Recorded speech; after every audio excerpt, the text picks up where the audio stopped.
जय माता जी मित्रों, तो આપણે હસમુખભાઈ ने बतावी दिए कि एरंडा केवा छे। फिर से आ गए हैं गाइस न्यू व्लॉग के साथ। हम आपको अपनी एरंडे की खेती दिखाएंगे। देखो गुजराती में बोलो ने हसमुखभाई। हाँ, मार केवी छे एरंडा ने? बराबर से मार एक माणा जेवड़ी मार छे। आ તમારે તા નહીં થાય કોઈ દિવસ। આને કહેવાય ઓર્ગેનિક खेती। ऑर्गेनिक खेती यस। આગળ આવી જાઓ। ऐसा फ्लावरिंग आपने नहीं देखा होगा कभी भी। हाँ,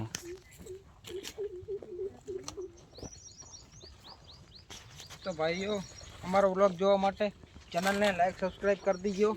લાઈક સબસ્ક્રાઇબ। આવા વ્લॉग તમને જઈ જોવા નહીં મળે हाँ, ગુજરાતીમાં।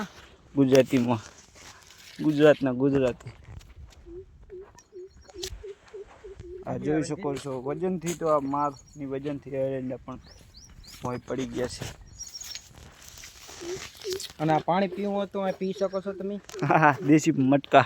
ये फ्रिज से भी अच्छा होता है। फ्रिज से भी अच्छा। आ जो आपड़ा एरंडा छोपीने वहीला आने थोड़ी दवा बवा छांटो यार। दवा इन्हें देसी दवा छांटो नहीं बटाका।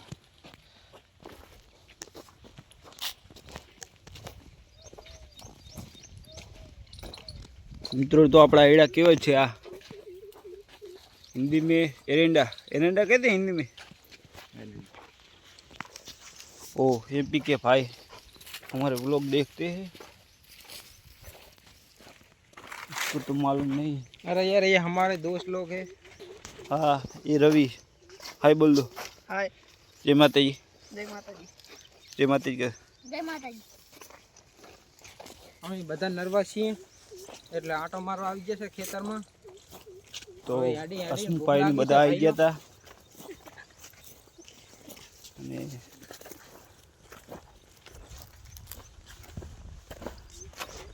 હા પડા જીરો। तो चलो भाई हम आपको चना दिखाते हैं हमारा। चना जो जाऊ पड़શે देखाड़ी दो ऐसा चना तो सुकवा आई गया। ये कपास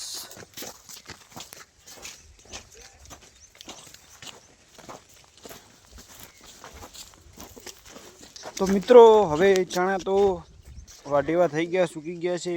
थोड़ा लीला छे ओली बाजू। चना वाटवा तो આવી જાજો 150 માં। 150 જ્યાં સુધી દેખાય ત્યાં આપણું જ છે બધું। ને આ સુખનો સૂરજ ઉગી ગયો હસમુખભાઈ। શું કહેવું? અમારે ચારે ઉગશે તારે હવે। આપણો છે ને સુખનો સૂરજ। તો ચલો આ બાજુ આપણે દેખાડી દઈએ ટચકો મકાઈ।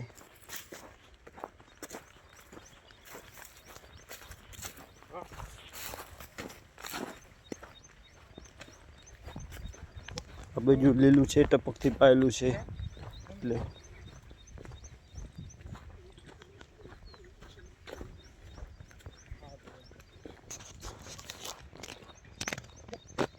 मेथी આપણે મેથી અને ધાણા। ભાઈઓ આ મેથીના ગોટા ખાવાથી बहुत મજા आता है।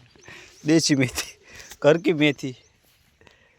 ये रचका અને આ છે ભેંસનો ચારો। भैंसनो चारो कास कास कही दियो। ચીકુડી ઓર રચકા। चिकुड़ी और रचका। ये बाज मकाई बन से हसमुखभाई मकाई केवी छे आपणे वाड़ी? अरे मकाई तो बहुत बढ़िया है। अच्छा, चना भी वायला छे।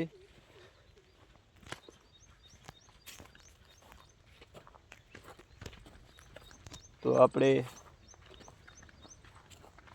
अब लोग आज पूरो करीशू। तो हसमुखभाई जय माताजी कही दो। जय माता भाइयों लाइक सब्सक्राइब कमेंट करजो यार। भाई खारू लाવો છે તમારા માટે।